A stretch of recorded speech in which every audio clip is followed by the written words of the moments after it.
Najprej bi se rad zelo zahvalil za povabilo. Veliko čast me, da lahko govorim v okviru te serije Govorim Filozofska fakulteta ob 100-letnici Ljubljanske univerze. In zdaj je tako, da začnemo v autobiografskem tonu. Šele ob tem povabilu sem se pravzaprav zavedal, da sem se upisal na Filozofsko fakulteto jeseni leta 1969, ko je Ljubljanska univerza slavila 50-letnico svojega obstoja. Tako da celotna moja akademska karijera nekako se upada z polovico zgodovine Ljubljanske univerze. Nekaj to povem, moj starost je podobno. K temu še vedno autobiografsko dodajam, da se je moj oče upisal na Ljubljansko univerzo leta 1929 ob njeni 10-letnici. Upisal se je na slavistiko in tam je poslušal te slovite profesorje, utemeljitelje slavistike, slovenistike, Frana Ramoša, Franceta Kidriča, Rajka Nachtigalja in Ivana Prijatelja. Spravi natančno tiste 4, katerih ekipi stojijo danes pred vnukom. In še vedno malo autobiografsko.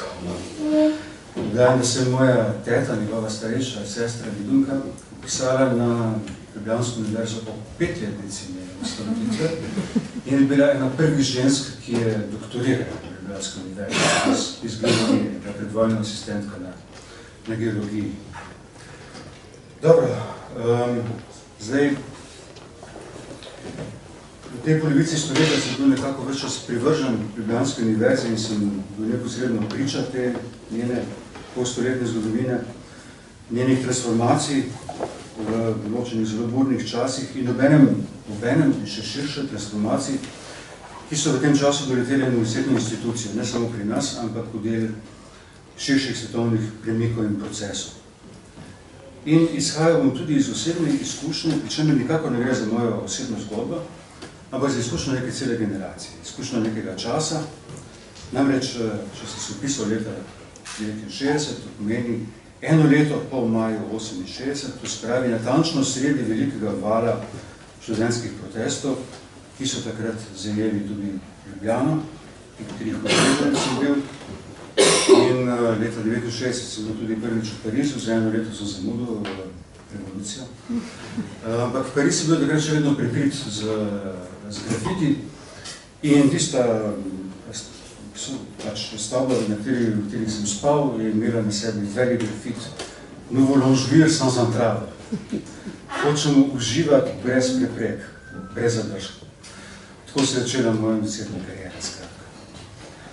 Dobro, govoril bom o vlogi univerze in se bom posvetil tudi nekaterim vidikom njene današnje usode, ampak najprej se moram vrniti nekam daleč nazaj. In najbrž ne bo presenetljivo, če začnem s Hegelom, s tistim filozofom, ki me je na mojem delu najbolj zaznamoval. In Hegelova karijera je bila zelo tesno povezana z usodo, torej najprej Nemške univerze, ampak z usodo univerze nasploh, moderne univerze nasploh.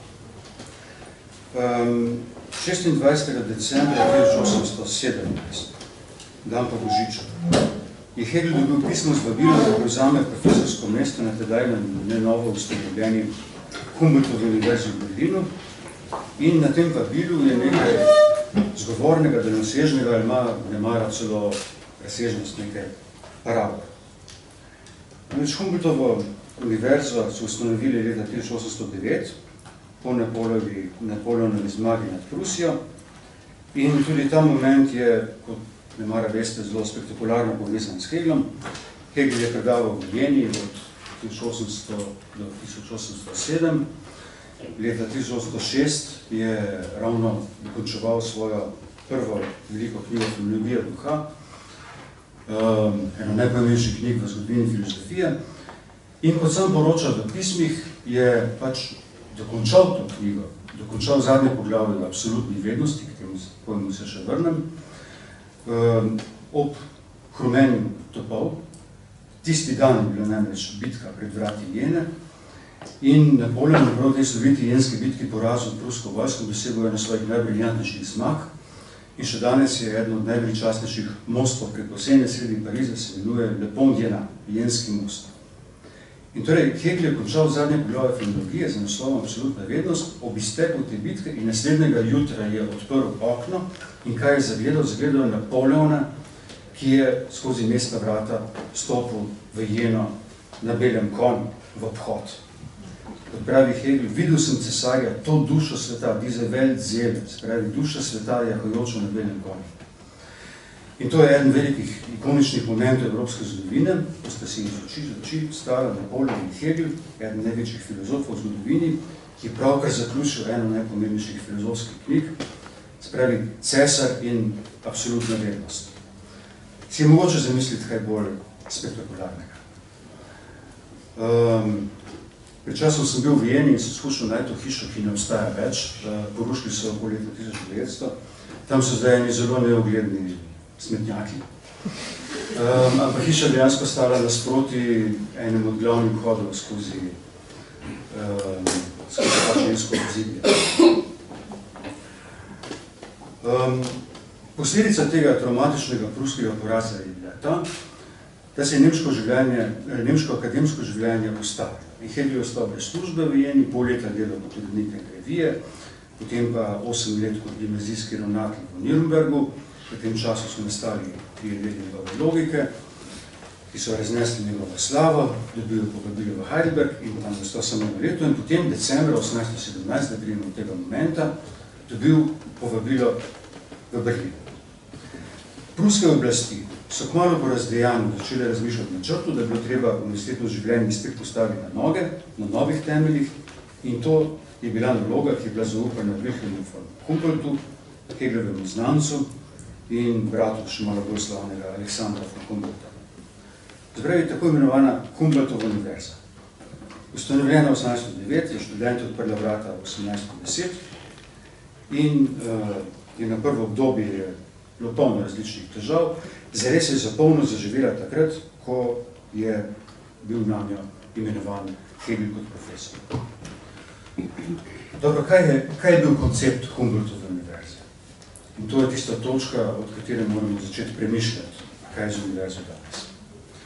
In citiral bom Terija Pinkerda, ki je Hegelov biograf, interpret, prevajalec, ki pravi najbolj strnjeno takole. Študijski cilji so bili osredotočeni na uveljavljanje Bildung. Bildung je ta težko prevodljiva nemška beseda, pomeni umika, vzgoja, oblikovanje, kultura. Pravi, Bildung samodoločujočega samooblikovanja, ki ga notranje motivira ljubezen učenja in izobraževanja, ki naj bi študente pripravili od tega, da bi postali polnokrvni moderni državljani polnokrvne moderne države. Da bi to dosegla, je univerza morala utelesiti enotnost poučevanja in raziskovanja. To sta dve veliki gesti Humboldtove univerze, ki boste v Avstraliji podvodili za tako rekoč vse moderne univerze vse do današnjih dni. Univerza je bila tako organizirana okoli vodila, da naj bi bila Wissenschaft, totaliteta vseh znanstvenih disciplin, svoj lastni namen. Da je potem takem akademska svoboda največje važnosti in da je namen univerze, da študenti učijo profesori, ki naj jim podajo najnovejše stanje vednosti, to, čemu se danes reče state of the art, na podlagi raziskovanja, katerega akteri so. Ta proces naj bi vodil do tega, da bi iz univerze išli študenti formirani tako, da bi s takšno Bildung lahko napredovali skozi vse svoje življenje.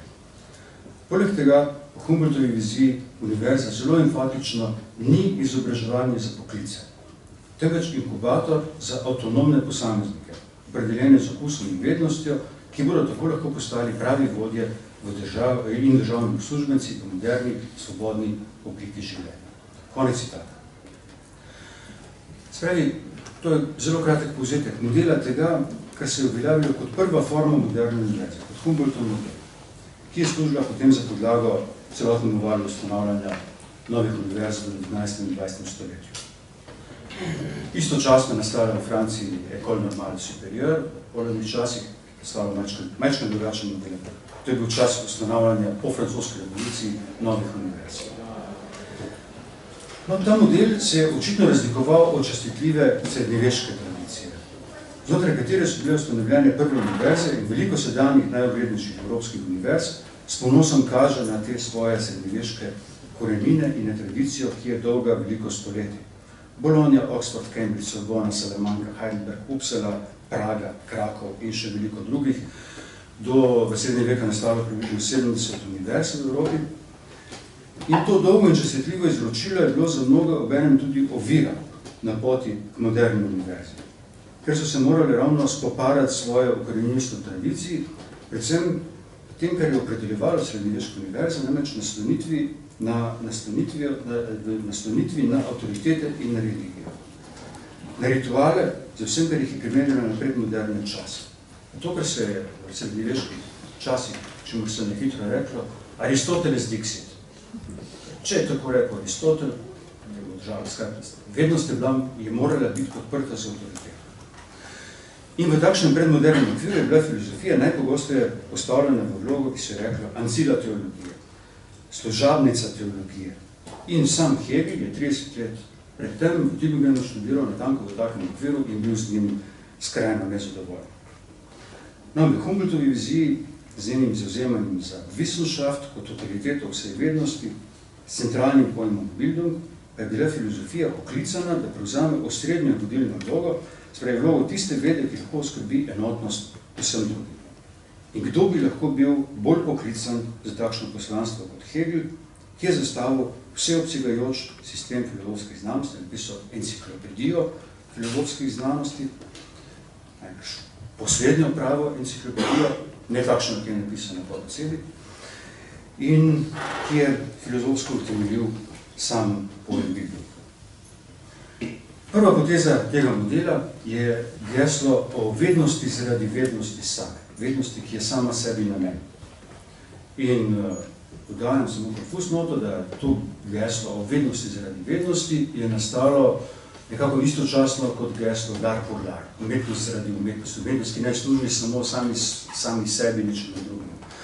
Izporednica na nekaj še upadljiva, ker prvi, ki je uporabil to geslo, je bil Victor Cousin, Hegelov francoski prijatelj, pristaš, ki uporabil Hegelov filozofijo v Francijo, in ob tem se može pač spomniti na sistemsko teorijo Lumana in tako naprej, spravi avtonomizacijo posameznih sfer, ki postanejo zalog modernosti, pokazatelj modernosti in ki so po svojem habitusu morajo služiti predvsem svojim vlastnim inherentnim telusu.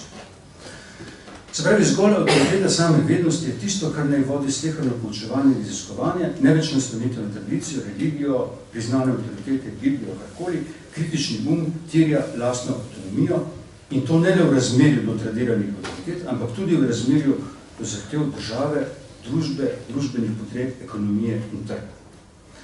Vednost vzpostavlja svoja lastna inherentna merila in se ne more pokravati ničemu drugemu, nobeni zunanji prisili, nobenemu drugemu interesu. Prvi ideal Humboldtove univerze.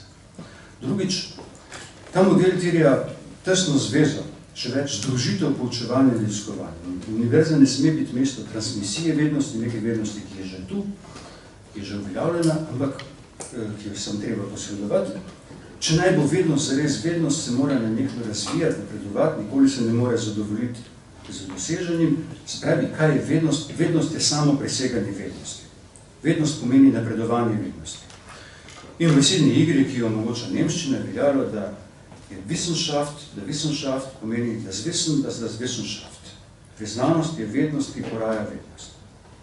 In od sledi potem povezava poučevanja in raziskovanja, ne samo to, ampak tudi povezava med profesorji in študenti, ki skupaj tvorijo skupnost v službi vednosti. In veličina profesorja ni v njegovi avtoriteti posestnika vednosti, temveč prej v njegovi ponižnosti v služenju razvoju vednosti.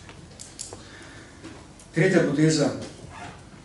Univerza ne bo tesno povezana s pojmom Bildung. Spravi, bistveno je, da ne gre nikoli samo za prenašanje vednosti, tudi ne samo za njen razvoj, ampak ta proces vednosti obenem oblikuje neodvisne osebnosti, avtonomijo kritičnega duha, avtonomno subjektivnost v procesu nekega permanentnega samooblikovanja. Torej ne more biti nikakršne delitve na vzgojo in izobraževanje, če spomnite, socialističnih časov so bile različne ideološke bitke okoli tega, ampak lahko gre samo eno z drugo, z roko v roki, eno z drugo. Ni enega bez drugega. Spravi, dobra izobrazba tirja in proizvaja avtonomne posebnosti. Samo take bodo lahko prevzele svojo vlogo v moderni državi. In četrtič, če namen univerze ni v tem, da bi proizvajala kadre za družbene potrebe, za državne službe, za potrebe ekonomije trga, pa je to sledenje vednosti zaradi vednosti same, obenem temelji na neki tihi podmeni, da bodo prav izobraženci, ki bodo sledili samo avtonomnim ciljem, da zadnje lahko najbolje opravili tiste naloge, ki jih terjajo moderni časi. Torej obstoji nekakšna prestabilirana harmonija med inherentnimi zahtevami vednosti, razvojem avtonomne osebnosti na eni strani in družbenimi potrebami na drugi. Tako da bodo tisti, ki so deležni avtonomne izobrazbe, bolje zadostili vsem družbenim funkcijam, kot če bi se univerza vnaprej ozirala na neposredne zahteve in izkušala zadovoljiti svoje cilje podrediti zunanjim potrebam. Nevidna roka ne trga, ampak duha, naj bi poskrbela za to srečno prijeme. Dobro, takšna je bila univerza po svoji idealni zasnovi, sliši se predobro, da bilo res. Humboldtova univerza z vsemi svojimi visokimi zahtevami nikoli ni bila dejansko uveljavljena, realizirana v skladu s tem programom. Ampak na tako univerzo je bil Hegel torej povabljen, da izpolni njeno poslanstvo. Profesorsko mesto na njej je zavzel oktobra 1818, pred skoraj natanko 200 leti, in dodajam natanko v letu Marxovega rojstva. In to je bil kraj, kjer bo dosegel vrhunec svoje slave, kjer bo 13 let kasneje, novembra 1831, umrl. In v tem momentu, v tem srečanju je nekaj ikoničnega. Prvi pogled sicer manj anekdotično slikovitega kot soočanje Hegla in Napoleona na Belem konju, ampak konceptualno bolj spektakularnega. Namreč zadnji metafizik se sreča s prvo moderno univerzo. Zadnji metafizik postane prvi profesor. Pravi, to je ta historični moment. Dobro. K temu se kasneje, zdaj en ekskurs. Če preskočimo natanko 150 let in se ustavimo v Parizu po študentskem revolju maja 1968, Jacques Lacan, najbrž tudi ne more biti nepričakovano, da bom omenil Lacana, je bil tedaj na vrhuncu svoje slave in v letu 1969-70 je imel sloviti seminar L'Envers de la psychanalyse, hrbtna stran psihoanalize, imate tudi v slovenskem prevodu. In spet anekdotično svoj študij sem začel očitno natančno v času, ko je Lacan začel ta seminar. In pač ta seminar je padel v nekaj zbrukani čas po majskih dogodkih in je podal neko kritično reakcijo na nje, njihovo refleksijo. S tem se ne bom podrobneje ukvarjal, ampak za tukajšnji namen je ta seminar zanimiv zaradi dveh stvari. Najprej zaradi uvedbe pojma univerzitetni diskurs. In uvedba tega pojma je kot koncepta je bila vsekakor odgovor na takratne študentske, reflektira takratne študentske revolte, vsekakor je zelo nenavadno, so se najbolj masivni revolti po drugi vojni, največji antikapitalistični upor v razvitih evropskih državah, da je nastal na univerzah, ne od zatirnih manjšin. Na kraju, kjer so bili ljudje, ki so bili recimo relativno privilegirani. In da so ti revolti izpostavili univerzo kot mesto nekega družbenega simptoma. In prav od tirali premislek statusa vednosti in njenega modernega institucionalnega okvira. In drugič me ta Lacanov seminar pa zanima zaradi umestitve Hegla in njegovega paradoksnega mesta med dvema diskurzoma, kot nekem svojevrstnem simptomu neke drugačne vrste. In ki je posebej pomemben spričo statusa moderne postheglovske filozofije.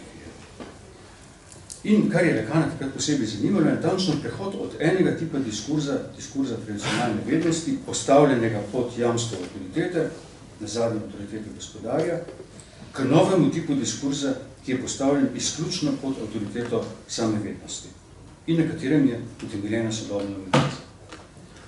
In to najprej vprašanje, vprašanje debitiralo neko drugo predavanje.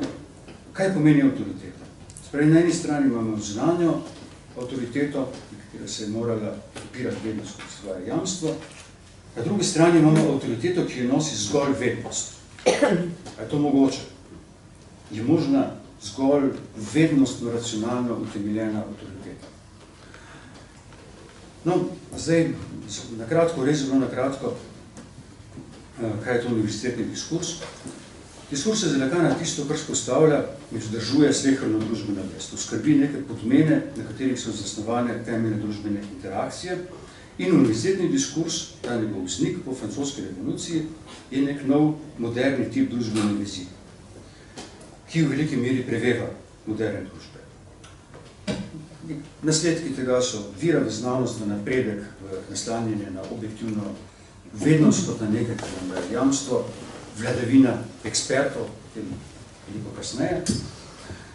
In kar je pomenilo, da pri tej konceptualizaciji diskurza univerze ne gre za kakšno slavljenje vednosti zaradi vednosti, ki bi bila zdaj končno osvobojena zunanjih preprek, zunanjih autoritet, ampak prav nasprotno. Kritična ost je v tem, kako je po zmagi razsvetljenstva, ki je slonelo na emancipatorične razsežnosti vednosti, to je bilo glavno razsvetljensko orožje, kako je ta zmagoviti pohod vednosti iz zmaga razsvetljenstva proizvajala nove in nove oblike gospodstva, prav pod plaščem progresa znanosti, objektivnosti in splošne izobrazbe. In pri tem nekako ne gre samo za Lacana, pač njegova teorija je formalizirana s svojimi sredstvi miri na določen kompleks, recimo tega, ker je Althusser s drugim pristopom poimenoval, postavil tezo, da je šolski aparat postal poglavitni ideološki aparat moderne dobe.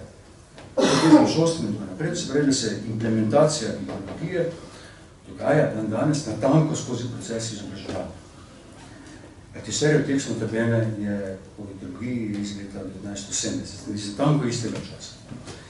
In dalje, recimo, Foucaultova kritična analiza dediščine razsvetljenstva vseh načinov, kako se je njena emancipatorična obljuba pretvorila v novo disciplinarno družbo in kako se je vednost upisala v okvire tega, kar bo imenoval biopolitika in sploh imamo tu njegove zelo številne refleksije, savoir pouvoir, o prepletenosti, vozlu, zvezi, inherentni zvezi vednosti in oblasti. To je centralno tomišče njegovega dela.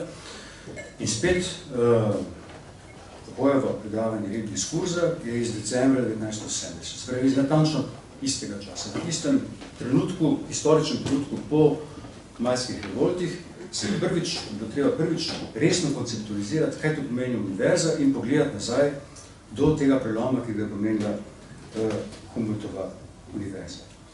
Vsi trije, Lacan, Althusser in Foucault, so svoje refleksije razvijali v natanko istem času.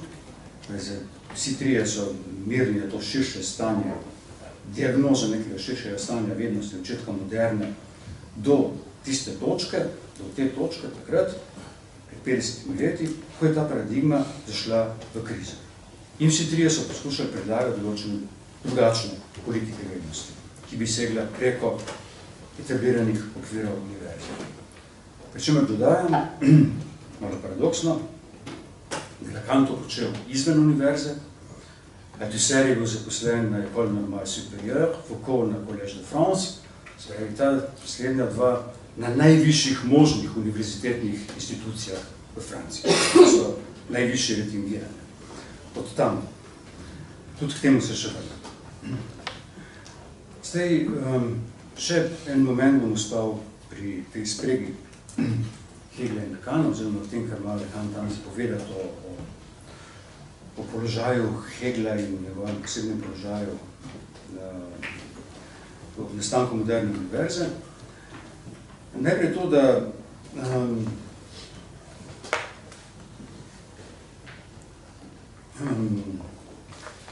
sama ideja diskurza gospodarja, sama ideja teorije štirih diskurzov, ki se ne bom ukvarjal, izhaja iz določene interpretacije Heglovega dialektike gospodarja in hlapca. In najpreprosteje rečeno, Hegel nam z dialektiko gospodarja in hlapca ponuja nek model, ki omogoča misliti, kako preidemo od fizične premoči, od mirjanja moči v boju za življenje in smrt, k simbolni dominaciji, k oblasti simbolnega. kjer je gospodar zveden na simbolne forme gospodstva, na zadnji na znak, je to, kar bi dbal označevalec gospodar. In pravi nekje, nakratko citiram, pripraviti ljudi do tega, da bi delali, je še teže, kot če bi delal sam, če bi to res moral narediti. Gospodar tega nikoli ne počne, gospodar da znamenje in vsi začnejo teči. Spravi, to je moč simbola. Dovolj je znamenje in vsi začnejo teči. To, da ljudje pripravljajo tega, da bodo delali, težka voda. Spravi, dominacija je odvisna od znakov, njegove učinkovitosti, ne od premoči in problem gospodstva je natančno v tem, da se nikoli ne ohranimo v večji moči. Ta problem se začne takrat, ko nismo več okleni in smo se pripravljeni podrediti v prostovoljnem suženstvu. Citiram, da se je tudi volonter, citiram, da poesija seveda iz leta 1550, ki je imela slovite razprave o prostovoljnem suženstvu, ki je ena od momentov, ki so inaugurirali moderno dobo. In po Laganu je Hegel zadnji predstavnik diskurza gospodarja. Citiram, pravi, Hegelov diskurs je diskurs gospodarja, ki sloni na nadomestitvi gospodarja z državo po dolgi poti Bildung, kulture, da bi na koncu prišli do absolutne vrednosti. Spravi, po tem branju imamo Hegel natanko zdrs od samega pojma gospodarja, simbolnega pojma gospodstva, do države. Pod Bildung je dolgi proces oblikovanja vzgoja, ki vodi od prisilne podložnosti gospodarju do svobodno izbrane podložnosti državi pod utelešenim umom. In Hegel je bil pač pogosto označen ravno kot pruski državni filozof. Spravi, v tem prvem branju, v tem prvem pogledu stopi Hegel kot agent gospodarja. Absolutna vednost kot prav izraz pozicije gospodstva. Zadnja gospodarjeva vkanja. Malo naprej pa lahko preberemo tole. Hegel je sublimni predstavnik diskurza vednosti, in to univerzitetne vednosti. In nadaljuje ta stavek, to bom malo komentiral. Mi v Franciji nikoli nismo imeli drugih filozofov kot obstranskih majhnih članov podeželskih društv kot Mendelberg ali pa tipov, kot je bil Descartes, ki so pohajkovali po celi Evropi. Pri nas filozofov ne najdemo v univerzah. To si lahko štejemo v prid. V Nemčiji pa so na univerzi. Okay. Zdaj je Hegel postavil veliko drugačno vlogo, namreč vlogo predstavnika, eminentnega predstavnika diskurza tvornice. In zastavek ni samo v tem, da je bil Hegel pač univerzitetni profesor po poklicu, ampak v tem, da je univerza vpisana v samo njegovo pozicijo izjave, ki je kot filozof situiran na paradigmatsko situiran kot predstavnik univerze. Sprej, ne bi mogel biti kaj drugega kot profesor, ne bi mogel biti ekscentrični genij ali kozmopolitski popotnik. In sprej, univerza prav v času formiranja sodobne univerze je mesto razvijanja njegovega sistema, do te mire, da je Hegel univerzo univerzaliziral. V njegovem sistemu je celoten svet, vse regije bivajočega, logika, narava, duh, vse možne filozofske drže, vse teorije se prelevijo v eno samo napredujočo pot vednosti, v samo razvoj univerzalnega sistema vednosti, spravi v masivno univerzo. Svet je del univerze, ne obratno. In vsa naša dejavnost je vpeta v ta univerzitetni diskurs. V Hegelovem sistemu smo vedno vsi študentje, začenši samim Hegelom, kar naprej opravljamo izpite, prihajamo na više stopnje, dobivamo više nazive. Ujeti smo permanentno izobraževanje do najviše stopnje, ki je absolutna vednost. Doktorat, ki naj dokonča vse doktorate.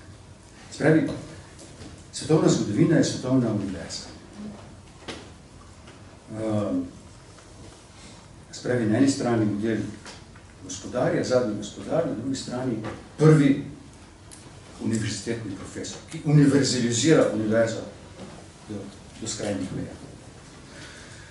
No in zdaj se podam samo eno kratek komentar te mimogredne opombi, kje se najde filozofe, profesore in tako naprej. Nikakor ne velja, da bi bili nemški filozofi poslej na univerzah. In kar najbolj pomenljivo je, da so tisti filozofi, ki jih ni mogoče najti na univerzah, so bili prav Marx, Nietzsche in Freud. K temu še Kierkegaard in kakšni drugi. Prav tisti trije, ki so daleč najbolj vplivali tudi na moje lastno delo. Poleg paradoksno pač Hegla, domnevnega modela univerzitetnega profesorja. Se pravi, obstoji neko masivno dejstvo, da so nekateri najpomembnejši prelomi v postheglovski filozofiji, ki so še danes ključna točka inspiracije, dogodili izven univerzitetnega okvira. To govorim pač predvsem kot filozof, na tih polih vednosti je drugače. In v 20. stoletju temu mogoče dodati, na primer, Wittgensteina, ki je paradoksen primer, ne glede na svoj položaj v Cambridgeu, prišel do nekih ključnih prelomov izven univerze, gospodin Habitus se prej kot profesor. Dalje so tu še Sartre, Simone de Beauvoir, Lacan, Bataille, Blanchot, še kar nekaj drugih imen.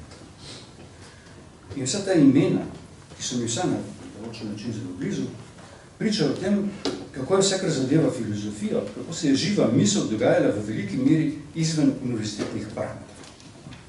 In vključitev te izven institucionalne misli v okvire univerze je predstavljala velik problem in nek problem, ki ga predstavlja še danes.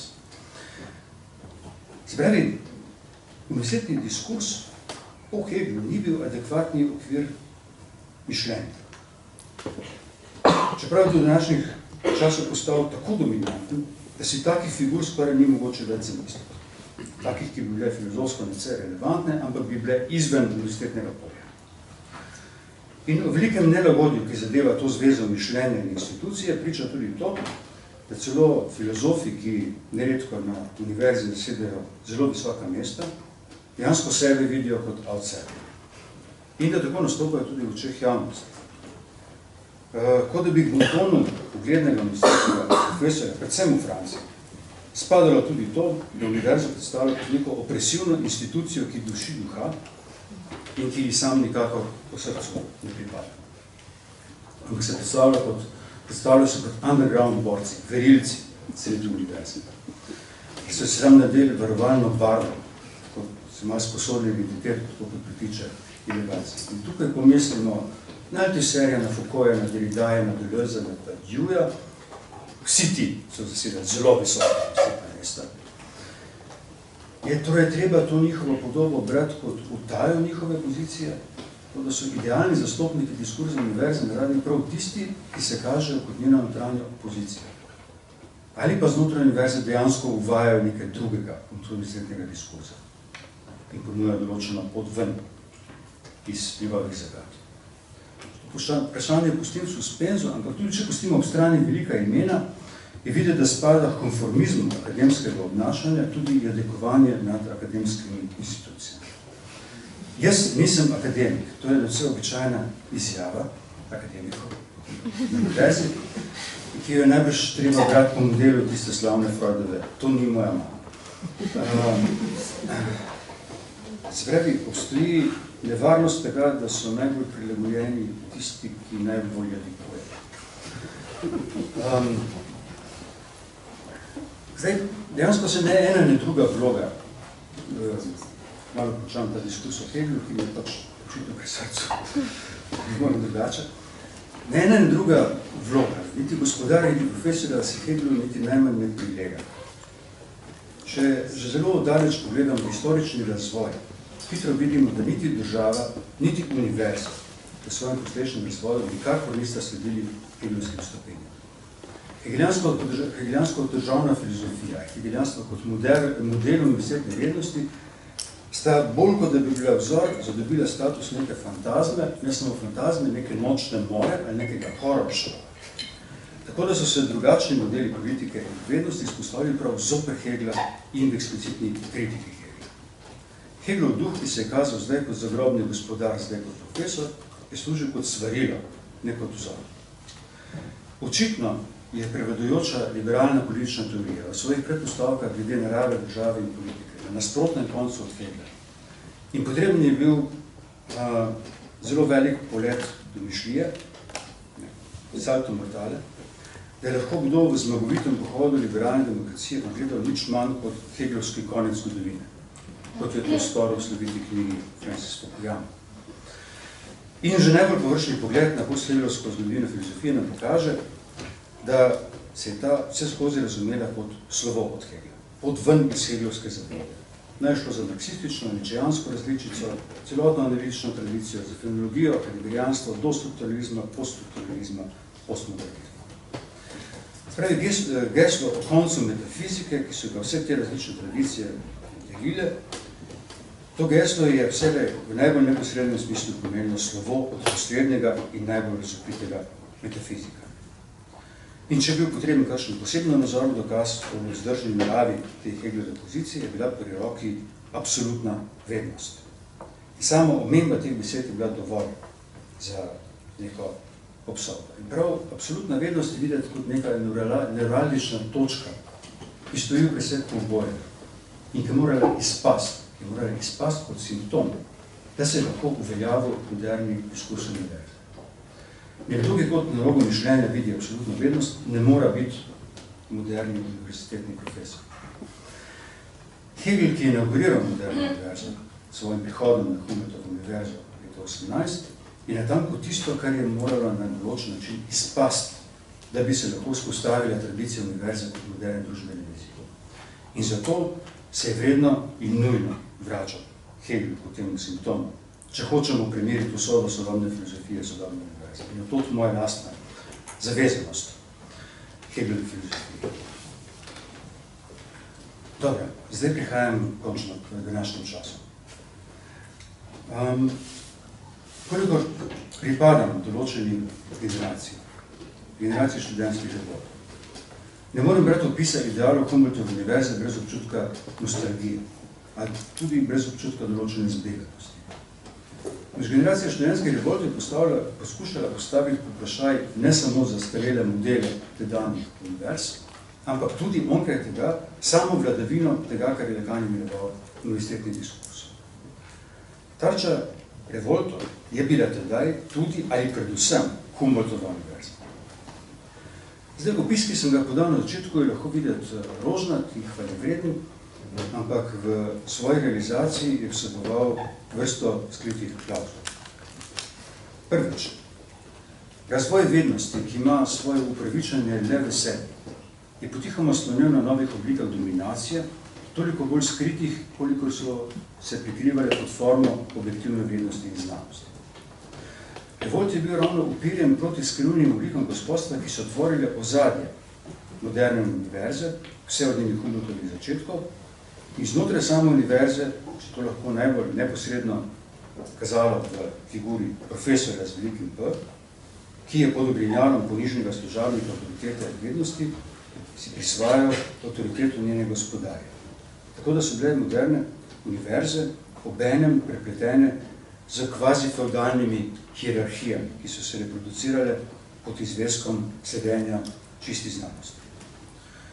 Univerza ima še vedno te insignije. Mislim, vedno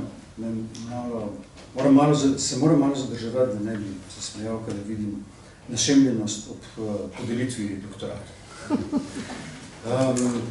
Spravi, s to našemljenost univerza pač sporoča, da ni od tega časa in ni od tega sveta, da so pač dekani, rektori, tako kot sodniki in duhovniki, pač v togah, morajo prevzeti neke insignije predmodernih časov, univerza kaže na svoje predmoderni pedigre.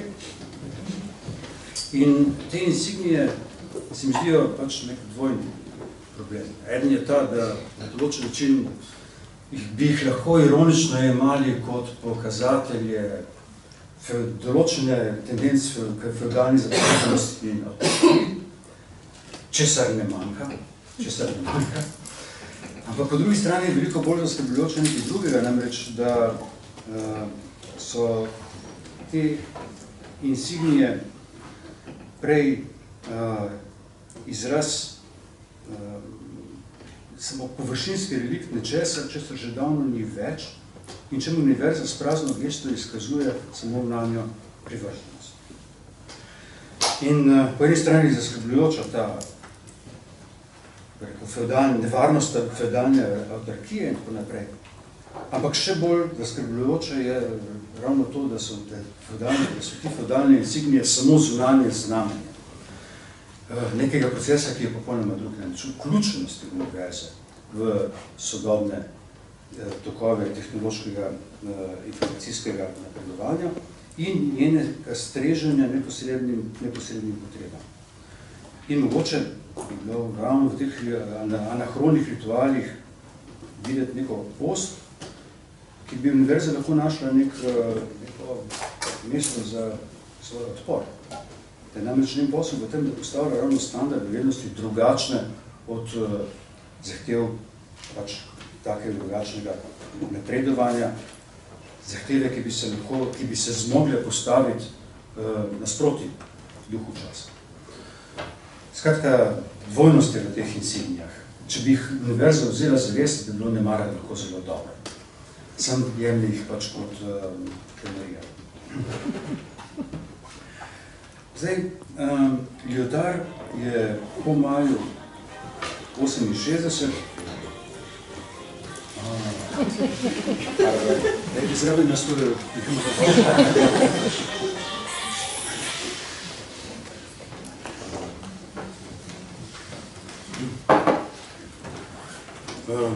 Lyotard je, torej ne bih direktno po maju, ampak 10 let kasneje, v svoji tej sloviti knjigi Postmoderno stanje,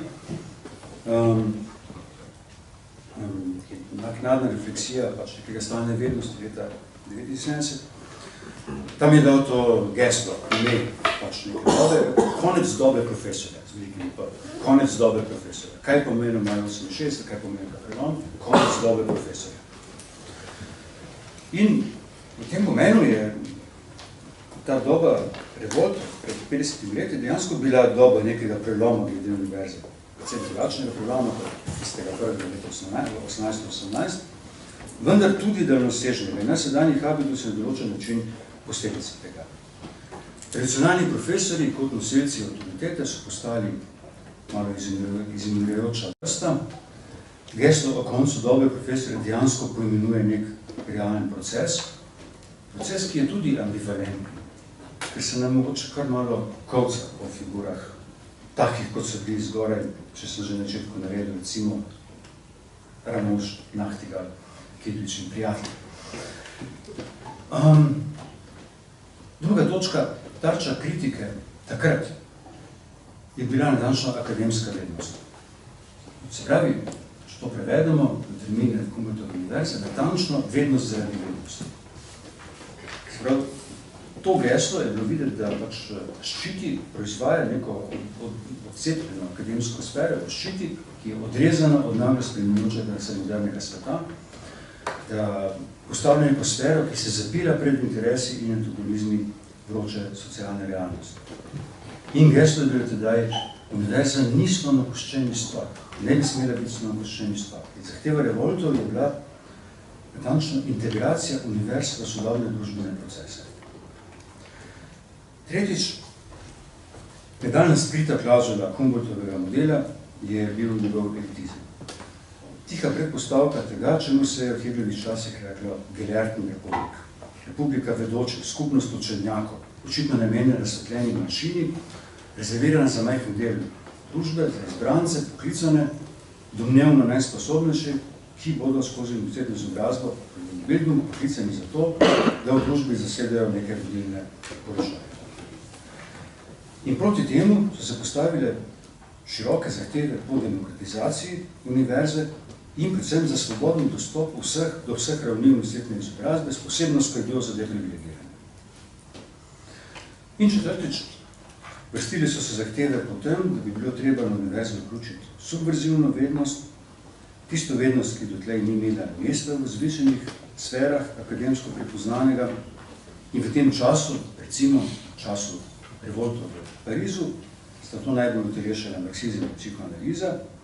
Temu so kasneje sledile še cela vrsta drugih področij, ženske študije, feministična teorija, študije spolov, queer theory, postkolonialne študije in druge. In psihoanaliza je bila dejansko prvič vključena na univerzo v Vincennu, na Pariuit, torej na tisto univerzo, ki je nastala prav kot posledica zahtev marskega revolta. In pri tem je tudi nasploh za uvedenje političnih razsežnosti, nasproti tej gestu vednosti, za uvedenje političnih razsežnosti in implikacij vednosti, tiste vednosti, ki se v Humboldtovem modelu predstavlja kot nedolžna, brez vsake zveze z politiko. In pri nas je bila situacija seveda specifična, drugačna. Marksizem je bil takrat vladajoča ideologija, silen okvir, in znotraj tega je bila političnost vednosti zelo predpisana. Nasproti temu pa se je po eni strani tega takrat vključitev novih svetovnih miselnih tokov, ki so bili takrat velikokrat označeni kot meščanski. V filozofiji od Heideggera do Frankfurtske šole do strukturalizma analitične filozofije. In po drugi strani se je nasproti marksistični ideologiji tirjalo prav povratek k Marksu. Se pravi, kot prvemu inherentnemu viru kritike takšne ideologije. In pri tem mogoče dodajam, da če zdaj ob vsem govorjenju o zgodovini Ljubljanske univerze, mogoče treba vendarle zopr poenostavljeno nazajšnje enačanje. Podarek, da je bila Ljubljanska univerza tudi včasih največjih ideoloških pritiskov, da je vendarle ohranila digniteto kritičnega duha. Žal ne brez drsov, brez kakšnih zablod, kompromisov in tako naprej.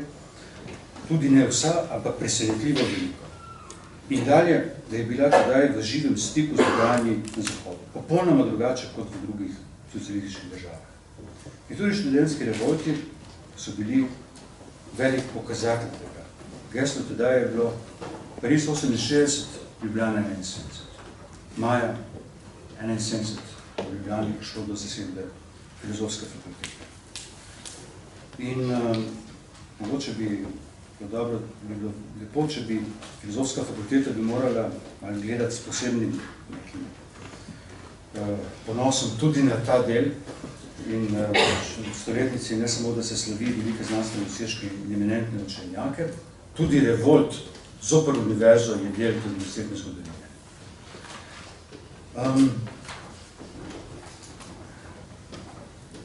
Zdaj, če so bile to nakratko povzete, schematizirane, so še mnogo druge, da bi se drugače postopali, če so bile to zahteve takratnega študentskega gibanja, potem je ne samo pri nas, ampak v nekem globalnem posvetu.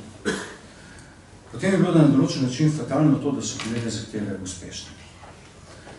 Konec dobe profesorja, če grem po vrsti, ni ravno prinesel razgradnje skrivne autoritete, ampak je napravil bolj neopredeljivo. In poleg tega se temu izteku dobe profesorja so bolj od tedanjih kritik botrovali neki čisto drugi procesi, kot pravi Lyotard. Profesor za prenašanje etablirane vednosti ni nič bolj pristojen kot spominska mreža. Spravi, na določen način, informacijska mreža, ki je nadomestila ni šlo samo zato, da bi se avtoriteta, stara avtoriteta, neupravičena, karkoli feudalna avtoriteta profesora sesula se je zaradi nekih stvari, ki so veliko bolj problematične. Šlo je do delegitimiranja avtoritete vednosti na podlagi presoje učinkovitosti, inputa in outputa in dostopnosti informacij. Ker uporabljam Lyotarjevo formulacijo. Drugič, odprava akademske zaprtosti in feudalne enklave se dejansko hitro prevesla v težnjo po vednosti, ki je lahko množično proizvedena in hitro uveljavljena na trgu.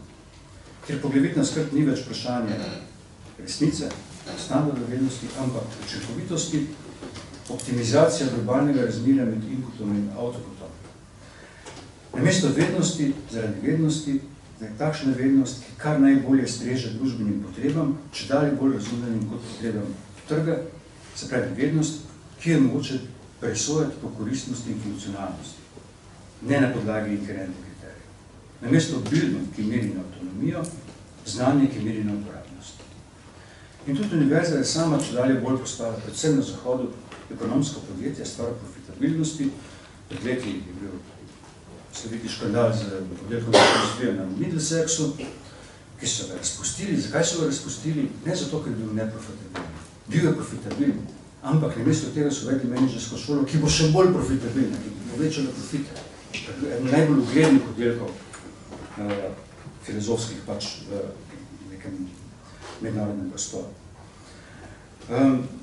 Ta domnevno prestabilirana harmonija med avtonomijo vednosti in družbeno koristnostjo se je prelevila v vsiljeno prilagoditev in domnevna srečna zveza v prisilno poroko. Tretjič, demokratizacija univerz je privedla do masifikacije študija v zadnjih desetletjih in to z vso ambivalenco tega procesa. Še nikoli v zgodovini ni bil tako velik delež generacije deležen takega drugačne univerzitetne izobrazbe. Še nikoli niso bile univerze tako dostopne. V času leta 1969, ko sem se sam upisal na Ljubljansko univerzo, je do univerze dospelo 10-20% neke generacije, danes v Sloveniji 60-70%, prej 70%. Kar je seveda nad vse spodbuden proces presvetenskega širjenja izobrazbe, ampak ta proces je šel z roko v roki, z nižanjem akademskih standardov, splošno prakso testiranja, z prevedbo vednosti v informacijo.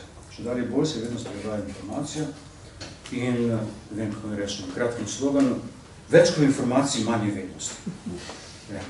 Mogoče to povzema neko diagnozo, kratko diagnozo časa. S izvajanjem tega, kar je mogoče na določen način hitro transmitirati in uporabiti.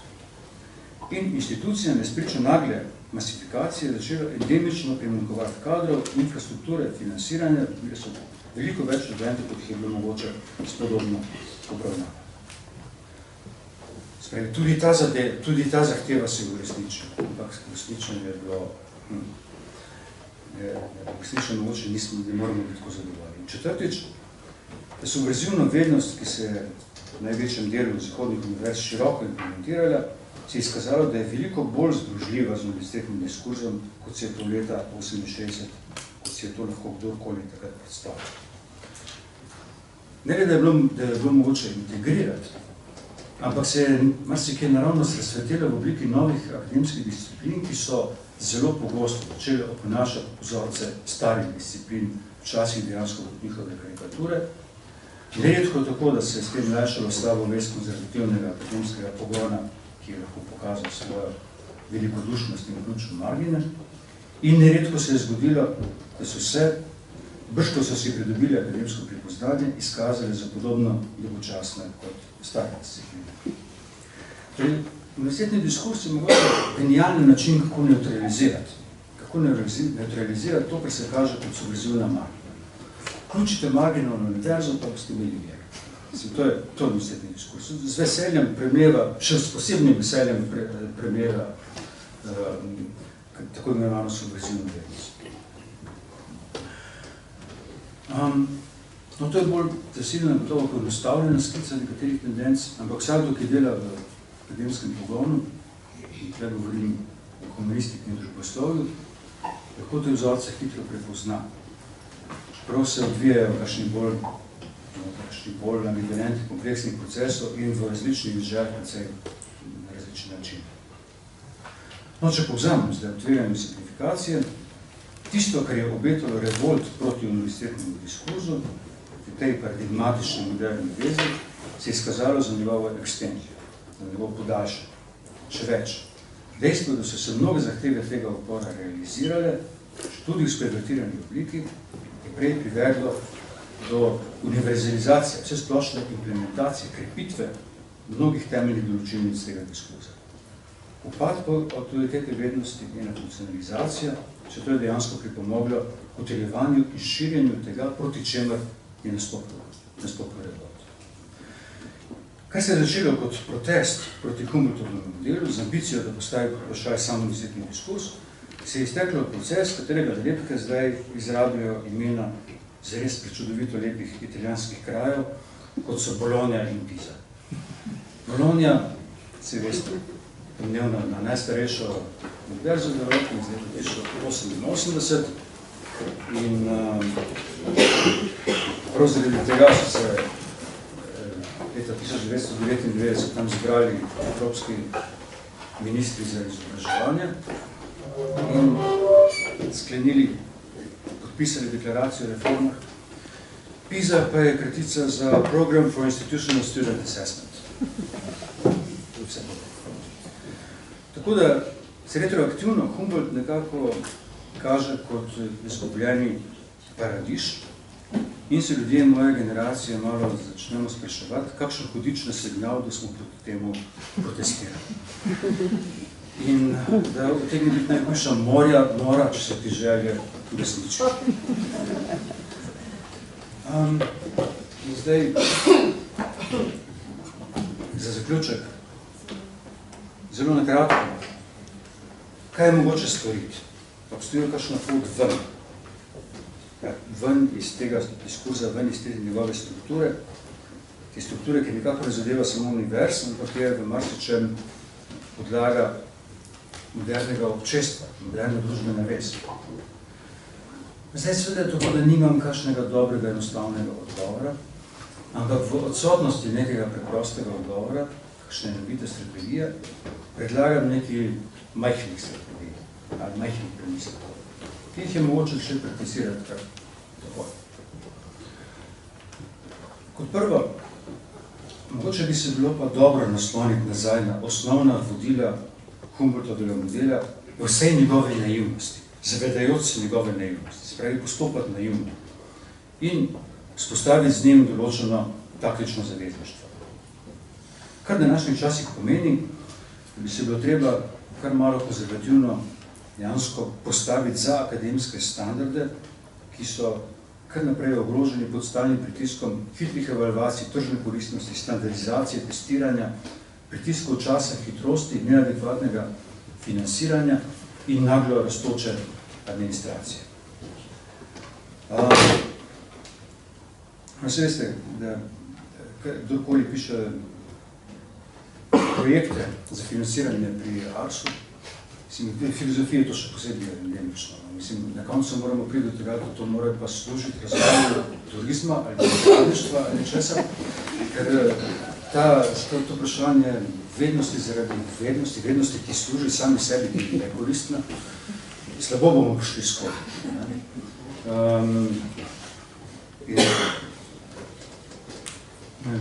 Zdaj, pred par meseci sem bil na Škotskem, na univerzi v Dundee, ker moj kolega Frank Ruda, veliki izvedenec za Hegla, nekako ima ogromne težave s tem, da je upravičil, zakaj se človek danes ukvarja s Heglom.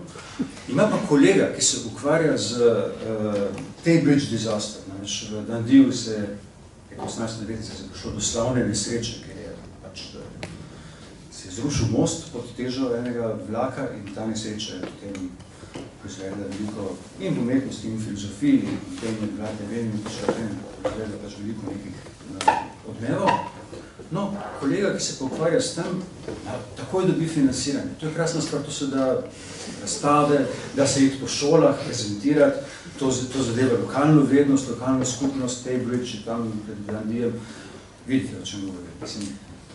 Čim imamo nekaj, kar je slikovito in takoj uporabno in kar se deva lokalne potrebe, to bo visoko definirano. Mogoče pa ni slaba strategija, če se naravnost in naivno zavzamemo za vednost, za nekoristnost vednosti. Za nekoristnost vednosti. V času tega splošnega pritiska koristnosti za strateško neupoštevanje socialne funkcije vednosti. Seveda vsi vemo, da ima vednost socialno funkcijo, v tem veliko razmišljati, ampak na določen način plediram za to naivno, zavestno naivnost, v vračanju k temu, kar je videti najbolj naivnega na Humboldtovem modelu. In konec koncev, to govorim kot filozof, in vsa zgodovina filozofije priča o tem, da je prav pogum, da sledimo lastni misli in njeni logiki proizvedu družbene učinke in transformacijo. Veliko bolj kot kalkulacija za neposredno družbeno koristjo, uporabnostjo in funkcijo. Vzemite Descartes, ki je razmišljal o tisti svoji majhni sobci in si hotel samo gledene stvari biti na jasno. Najbolj vpliven filozof sploh v zgodovini. Hočem reči, če sledimo misli, bo ta misel imela družbene konsekvence. Če sledimo temu, da se najprej sprašujemo, kaj so družbene konsekvence, pol se bojim, da jih ne bo. Drugič, mislim, da bi se morali postaviti po robu na različne načine ritualom evalvacije. Ritualom evalvacije, ki še dalje bolj temeljijo pač na rejtingih, impact faktorjih, štetju citatov, citation index, zbiranje točk za habilitacije, promocije, za raziskovalne projekte in sredstva. Spravi, če dalje bolj je tja do karikature pomembno, kje je kaj objavljeno, kot da bi se kdorkoli vprašal, kaj je objavljeno, in ugotavljati vrednost nečesa po inherentnih merilih vednosti je zamudno in nikogar več ne zanima. In dobro, malo velikokrat je bilo rečeno, da večina filozofov v zgodovini, tudi v nedavni zgodovini, po današnjih habilitacijskih postopkih ne bi dobilo nazivov. In to velja celo za empirične znanstvenike. Ne vem, veste, kaj je Higgsov bozon. Peter Higgs, recimo, ki je izjavil, da če bi moral po današnjih kriterijih zaprositi za financiranje svojo raziskavo, leta 64 je to bilo, danes jih ne bi dobil. Danes jih ne bi dobil. To je takrat privedlo do enega najpomembnejših odkritij v atomski fiziki. In dalje, če dalje bolj mora biti objavljeno v angleščini, sicer bomo veliko slabše odnesli, ne glede na kvaliteto dela, ne glede na pomembnost spoznanja. Ker za filozofijo vsaj toliko, moderna filozofija je imela 3 materne jezike, nemščino, francoščino in angleščino, in redukcija na enega od teh gotovo ni napredek. V knjigi o evalvaciji, ki je pred kratkim uredila Barbara Cassin v francoščini, Derrière les grilles, lahko najdemo celo predlog, da je mogoče procese evalvacije primerjati z modelom bonitetnih agencij. Ali da so nemara celo nastali na podlagi modela bonitetnih agencij. Sredstvo, Standard & Poor's, Fitch, Moody's. In vsakdo, ki dela v humanistiki, dobro ve, so kriteriji podlage evalvacija malo relevantni, ti vendarle upravljajo akademski svet proti volji vseh in prav kakor bonitetne agencije niso znali zaznati recimo katastrofalne krize, tudi ti kriteriji ne zmorejo zaznati ne katastrof, ne dosežkov. Se mi zdi, da so postavljeni tako, da tega ne morejo videti. Tretja majhna strategija, govorimo o različnih, zelo divergentnih strategijah, kjer govorimo mogoče spet predvsem kot filozof, je v tem, da poskušamo seči po nečem, kar je znotraj univerzitetnega diskurza, kar se znotraj univerzitetnega diskurza kaže kot nemogoče. Tukaj sem izpostavil recimo Hegelovo absolutno vednost kot neko kakšno nemogočo točko, neko točko neke časetljive modrosti, absolutna vednost sploh ni modrost, pravi nekaj nasprotnega, ampak kot neko ekstremno zahtevo mišljenja, ki seže onkraj konsenza in sprejetih parametrov. Spravi, hkrati z obrambo akademskih standardov se treba prizadevati za tiste točke, ki sežejo preko ustaljenih potihoma predpostavljenih akademskih manir in vzanc, proti konsenzu in proti neutralizaciji vednosti, ki jo tako pogosto uveljavljajo prav sprejete akademske navade. Spravi, seč k tistemu, kar bi lahko na novo angažiralo simbolno učinkovitost vednosti, ki se univerza tako pogosto, najpogosteje trudi deaktivirati. In če sem navedel te 3 velike figure neakademske vednosti, Marxa, Nietzscheja in Freud, pa še nekaj drugih, so kljub svoji nehegelovski, celo antihegelovski naravnanosti proizvedli in še proizvajajo učinke, ki jih univerzitetni diskurs ne more prav dobro premeti.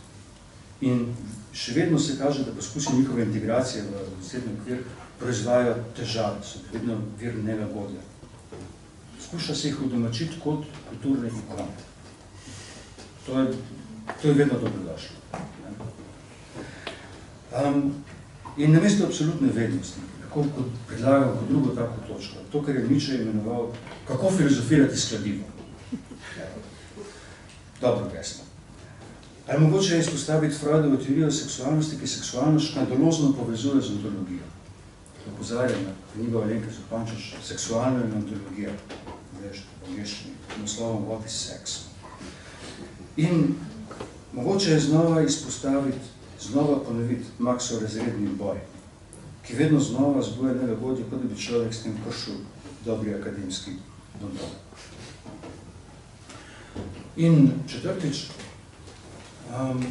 zdi se mi, da se je treba prizadevati za povezave, ki segajo preko akademskih okvirov za delovanje in objave, ki se ne ozirajo na akademske hierarhije, na insignije, na evaluacije, za poskuse kolektivnega razmišljanja, onkraj zadanih pregrad med institucijami, disciplinami, deželami, institucionalnimi in neinstitucionalnimi praksami, ki bi merili na intervencije v neko družbeno tkivo, v teoretske inovacije, ki bi ohranile to svobodo in avtonomijo.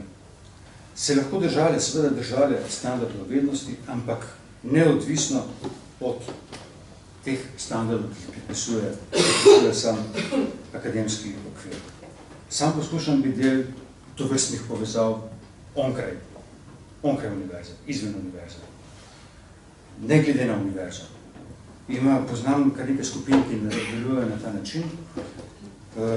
Omenjam dansko skupino Center za divjo analizo, ki lahko ponuja en model tega. Kar zveni malo kot utopična skupnost, ampak je to strategija, ki jo je mogoče prakticirati tako. In ne mara bo dejavnost, ki se ne ozira na univerzitetni okvir.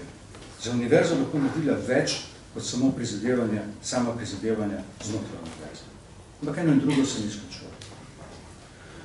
Zdaj, te na hitro skicirane 4 točke se seveda ne stekajo v kakšen velik predlog tega, kaj nam je storiti. Ampak mogoče so vsaj majhna izhodišča, kjer je mogoče začeti. In gotovo jih je mogoče pomnožiti in razširiti z mnogimi drugimi. In vse to v boju, ki je nujen, zoper, če uporabimo veliko besedo, evtanazijo vednosti, ki se tako pogosto dogaja pod izvedkom njene promocije v sloganju o družbi znanja. Hvala.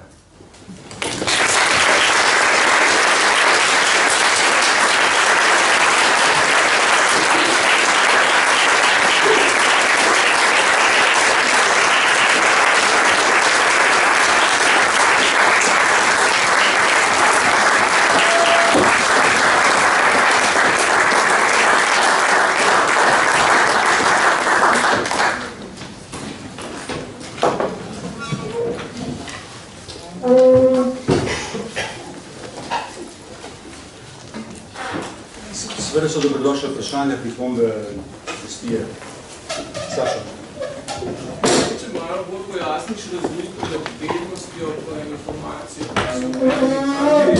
recimo Wikipedijo, ali pa to, kar mediji pravijo, stroka pravi. Stroka pravi.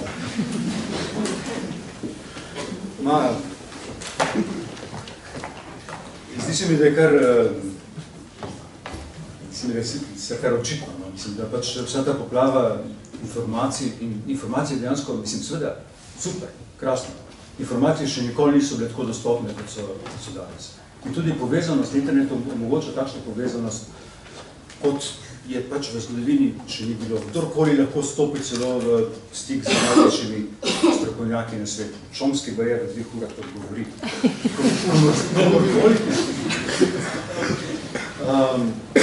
Spravi, da živimo v neki srečni utopiji, splošne razširjenosti informacij.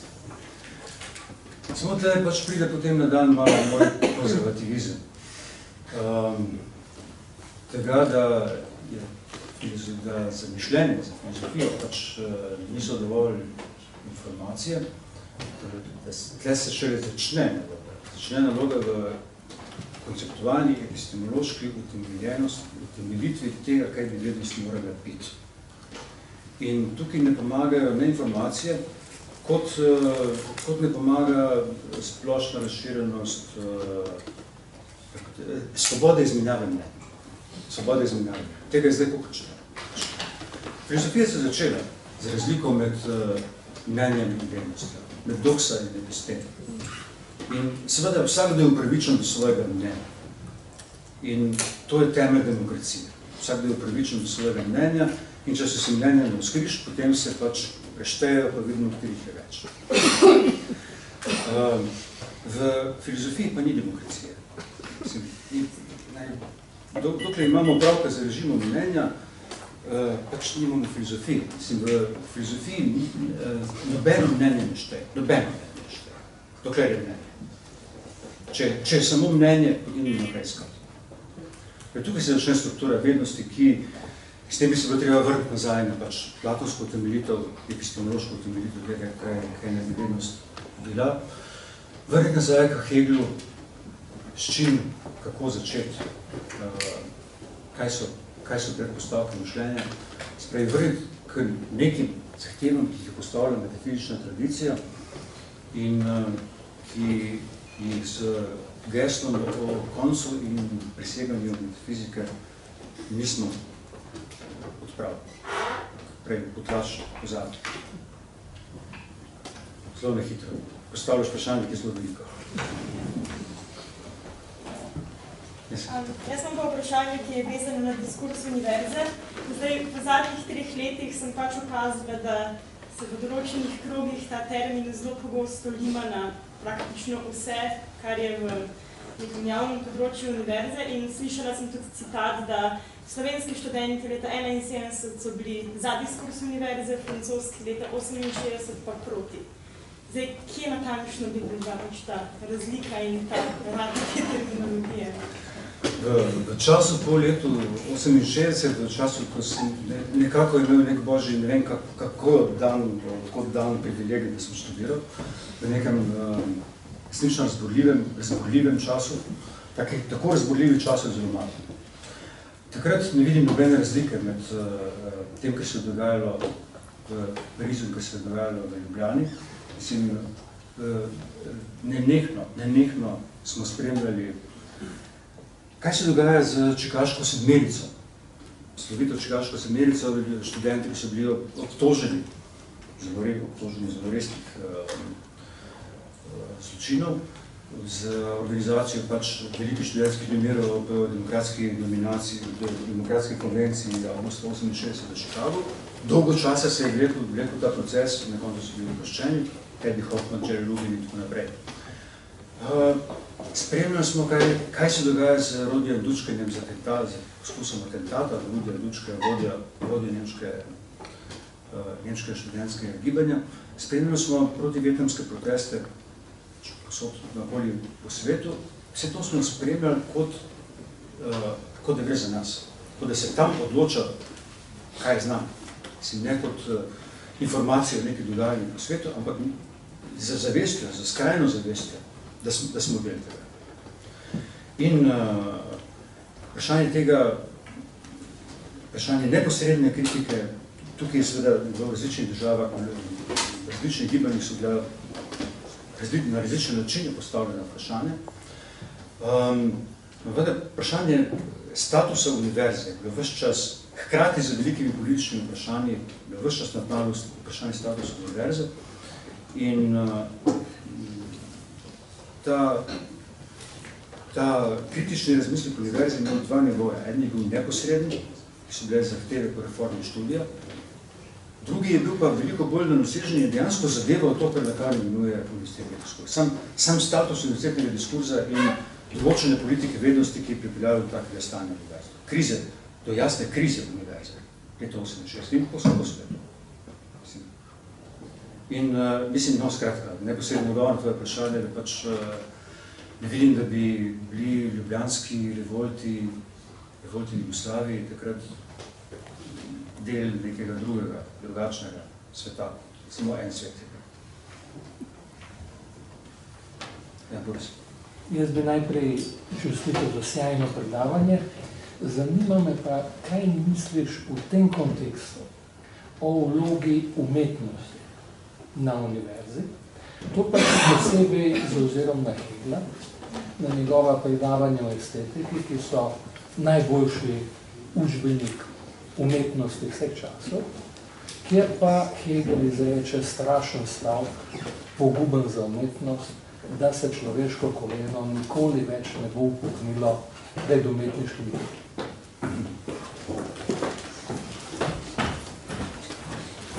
Ja, zopet bi rado še eno predavanje. Mislim, bi ga imel z veseljem. Danes sem objavil probleme cel članek od Hegla do Becketa, ki odgovarja na tvoje vprašanje na veliko daljši način, kaj se je zgodilo od točke Heglove estetike do izteka modernizma pri Becketu. Najkrajše rečeno, paradoks Heglove estetike je, mislim, da to je resnično velik paradoks. Heglova estetika je prva estetika. Vmes je izmislil Baumgarten 50 let prej, pač takrat je prvič prišlo do, recimo, res prvega poskusa neke sistematične estetike, ampak resnična estetika, prva estetika, ki sistematično za tako ambicijo, da zajame in teoretsko vse umetnosti zvesti in konceptualno celotni razvoj zgodovine umetnosti, to je prva estetika. Prva je Hegel. Ampak tudi zadnji.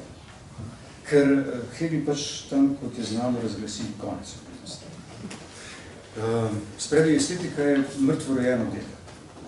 To, da je mrtvorojeno dete, se vleče že, to je njena usoda zadnjih 200 let. Razsjerno to slovito knjigo Lemeleza na estetiki, spravi, nelagodje v estetiki. Ne moremo estetiki govoriti brez nelagodja. Samega pojma se drži nelagodja. In Hegel dejansko je paradoks še večji. Da piše to svojo estetiko, da piše, postavi prvič, da piše v času, ko se umetnost prvič postavi kot avtonomno področje. Te sem govoril nekratko glede o l'art polar. Geslo l'art polar je bilo možno šele takrat, 1819. Šele takrat je bilo možno postaviti umetnost, ne služi ničemur drugemu, nobenim drugim potrebam, nobenim drugim ozirom. Če služi drugim ozirom, potem pač ni umetnost. Zdaj, takrat, ko umetnost postane sami sebi namen, da je to dovolj, da je samo to je umetnost. In ko se dejansko spostavi kot avtonomna družbena sfera, takrat je umetnost konec. To je paradoks Hegelove estetike. Kar ne pomeni, da se ne dela več umetnosti, ampak da umetnost živi svoje zagrobno življenje. Živi življenje, kjer nenehno predeluje konec umetnosti, ker sam konec umetnosti postane njen poglavitni objekt. Mislim, to je Agambernovo branje tega gesla o koncu. Modernizem je to. Sam konec umetnosti postane objekt umetnosti. Marko.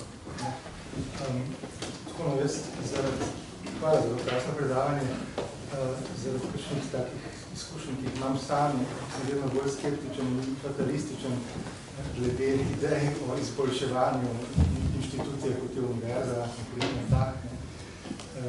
In te 4 točke na koncu, ki si jih dal, to je v bistvu cel program. To niso še nekaj točke.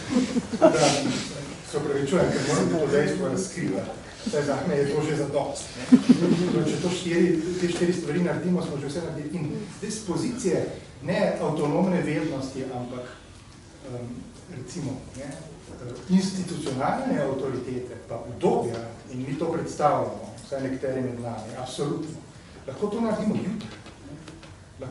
jutri. Ampak, če pogledamo vso tole zgodovino, pa še temu kaj dodamo, v resnici vidimo eno stvar, da v resnici vsi ti poskusi, koliko jih je bilo spodbudnih, takih idealističnih, nikoli niso imeli množičnega značaja, ali pa še drugače, vedno se je to dogajalo zunaj. Renesančne akademije so bile zunaj. Na drugem koncu, veliki filozofi 20. stoletja so bili zunaj, ne vsi, ampak mnogi zelo pomembni. In če pogledamo von Humboldta, je to pravzaprav izjema, ki se že v naslednjem trenutku sprevrže v pravilo. Če pogledamo, kaj se je zgodilo potem s to Wissenschaft ravno, nemško znanostjo od 19. stoletja, v kaj se je sprevrgla kot institucionalna znanost, ravno v tem pogledu. Tako da, mogoče, in še leto 68, smo res prepričani, da ni bila univerza takrat kot kraj dogajanja, pa kot tarča, bolj simptom enih širših družbenih dogajanj, ki so bila locirana na univerzo, ki so bila upirjena zoper univerzo kot upor. Ampak vsi ti, ki so bili udeleženi tega, niso imeli v mislih, recimo, preobrazbe, recimo, nekih intelektualnih konceptov ali pa institucionalne vrednosti. Ina ni imela tega v mislih. Ni imela tega načrta, ne pravim, da se je za to izjalovilo. Šlo je za nekaj širšega, koliko je bilo množično, koliko je bilo kolektivno. Tako da, mislim, se to je zdaj tako žalostno razglabljanje, ki v bistvu podira tiste 4 stebričke, ki si jih na koncu postavil, ker jaz sem prvi, ki bi bil tako in naredimo nekaj. Ampak v resnici sem prepričan, da v resnici je problem banalen v tem pogledu, da institucije vednosti, ravno koliko je institucija, ni mogoče izboljšati. In izboljšave so vedno zunaj. Ne vem, No, gledaj, nekako se seveda strinjam, dobro razumem to, kaj praviš, no, in jasno je, da nas vse, ki smo toliko časa znotraj te institucije, tudi preveva fatalizem.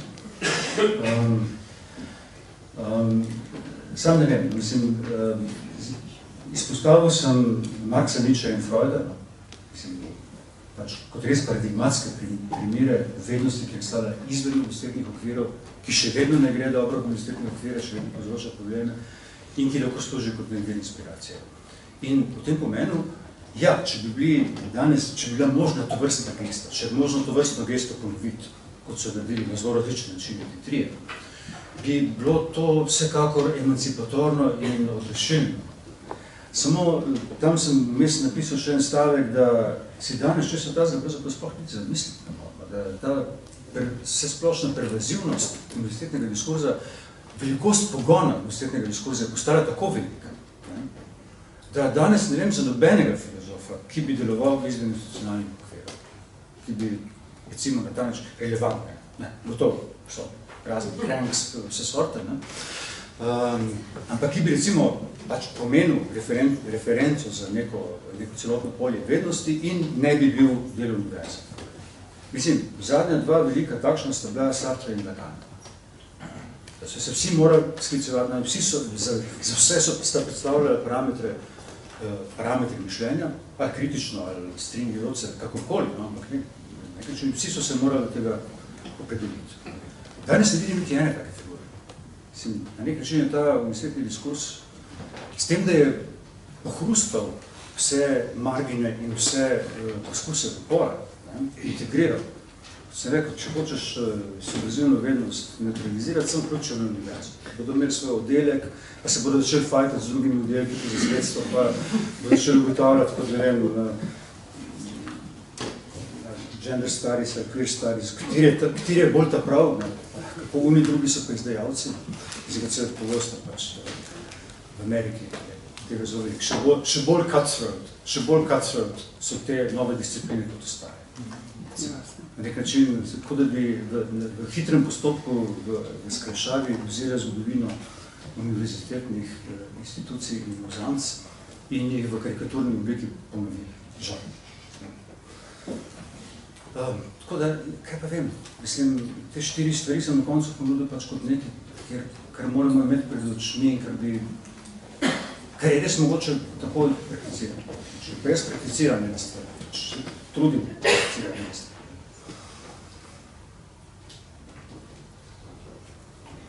Ja, se sam navežem na to Lacana pa univerzitetnih pa na univerzo, ampak ni vseh teh seminarjev Lacan v bistvu predajal na univerzi študentom filozofije na povabilo Althuserja. Ne, Lacan je bil prvi 10 let na Hôpital Sainte-Anne in takrat, ko so ga vrgli, ker ni mogel nadaljevati svojega seminarja, ko so ga vrgli iz psihoanalitične organizacije, sploh, izgubil mesto, takrat mu dejansko Althusser, nenadoma nekomu, ki je bil marginalen in je imel neko svojo skupino nekje zunaj vsega, nenadoma ga je pač Althusser, ki delal nekoli normalno, ponudil mesto na nekoli normalno, se pravi mesto na najbolj ugledni univerzitetni instituciji, kot začasno gostovanje. Ampak od tam so ga v prvi obliki vrgli. 1968. Bil je par let, je bil res nekoli normal, kot nekem, ampak ni bil institucionalno vezan nekoli normalno, na noben način. Takrat so mu pač, ko ni bilo možnosti nadaljevati, ponudili zatočišča. Kako pa to je potem podprl, v bistvu, da psihoanaliza postane del univerzitetnega diskurza in univerze, ko je Miller prišel na Vincennes? Na Vincennes. No, to je, mislim, bil cela zgodovina, obstaja cela zgodovina tega, začelo se še pred Millerjem, mislim, z Leclercom, ki je prvi ustanovil ta oddelek. Prvič je psihoanaliza postala del sploh poučevanja v Franciji v Vincennes. V Vincennes je bila univerza, ki so jo kot eksperimentalno ustanovili na podlagi študentske revolte leta 1968. Leta 1969 je bila ustanovljena in takrat je sploh prvič psihoanaliza prišla kot del tega. In Lacan je dejansko imel to predavanje Petetra Vincennes, morda pa v Vincennes, sem ga nadaljeval. In v tem pravzaprav ni videl nevarnosti. Mislim, Sej ni nobene... Zakaj pa ne? Zakaj pa ne bi nekih tipov vednosti dejansko tudi predavali na univerzi, dokler se dejansko ne uspejo ukaljupiti in imitirati vseh konceptnih razprav. Samo dejstvo, da so te marginalne, subverzivne vednosti vključile v univerzo, da gotovo, mislim, to je ambivalenten proces. Mislim, govoril sem na eni plati, da jim s tem vzamemo ost in da pač najboljše neutraliziramo tako, da pač vse vključimo. A po drugi strani so pa seveda vse te vednosti storile neizmirno veliko dobro za spremembo univerzo osnovne. Sprav, ni oboje.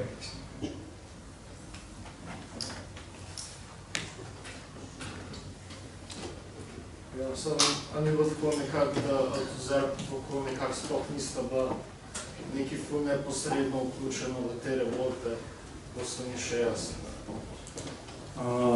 Mislim, to serij je bil zelo ambivalenten. To je percepcija. Mislim, kljub temu je bil moment leta 70 takšen, da sta eni in drugi, na zelo dva različna načina, ki se z tekstom o ideologiji in ideološko operati države, Foucault za svojim nastopnim predavanjem L'Ordre du discours na Collège de France, sta eni in drugi na to reagirali. Neposredno pa je res, da je bil Althusser povezan takrat s francosko komunistično partijo, ki ni podprla revolto, ker je sramotno. In za Foucaulta pa drži, da je bil takrat v Tunisu. Da je bil pač predavan na univerzi v Tunisu, ker je bil dobnik mesta. In ga fizično ni bilo v Parizu v času revolta. To, da jih pa ne je podpiral, pa nikako ni res. Ker je storil potem vse, da bi ohranil tega duha v življenju. Ja, mislim se, da tu se je pol 6-8 let pozneje, je res, ko ne rečem, napadl francosko komunistično partijo zaradi tega. To je dolga zgodba, ja. To je dolga zgodba. Zgodba povezave Althusserja s partijo in neke njegove prilagoditve povezave karkoli do tega, da je na koncu popolnoma šlo do razkola po vsem tem, to je pač nekaj. Se pa spomnim zelo natančno, da si ti oktobra leta 70,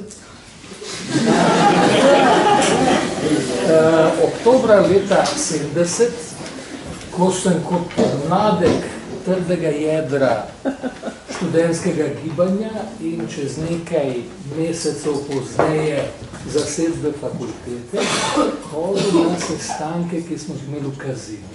4 popoldne vsako soboto in da se ti med drugim vsem nam prinesel Althusserja v branje.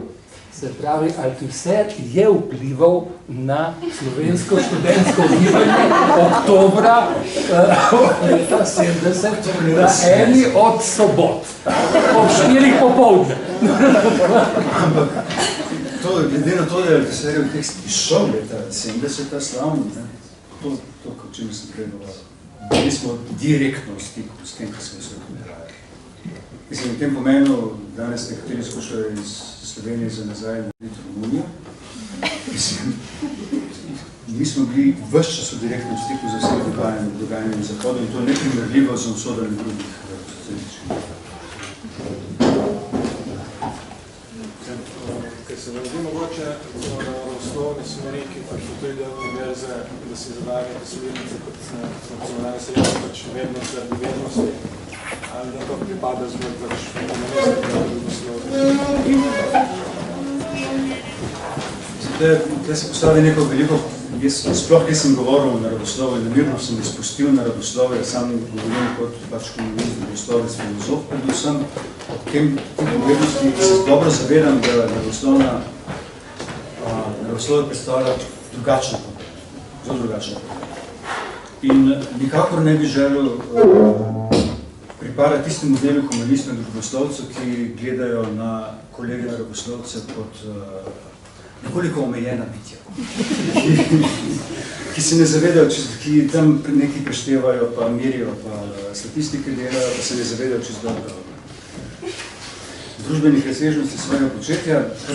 Kar poznam družboslovcev, jih je zelo mnogo, če ne včasih veliko bolj socialno osveščeni kot kakšni družboslovci.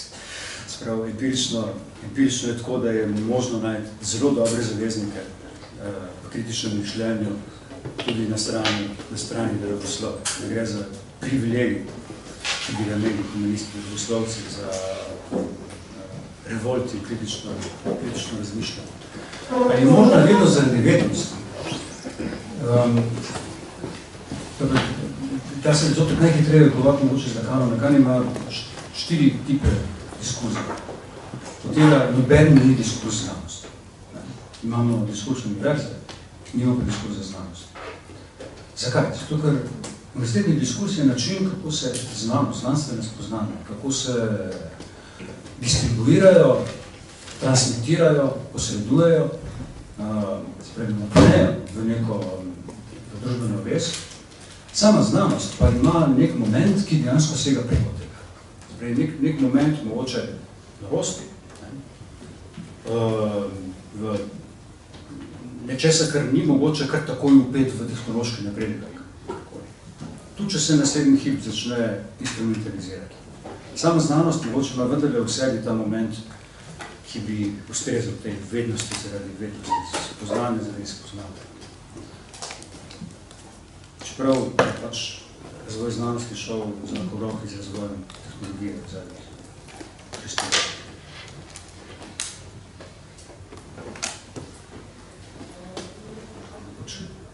Končano.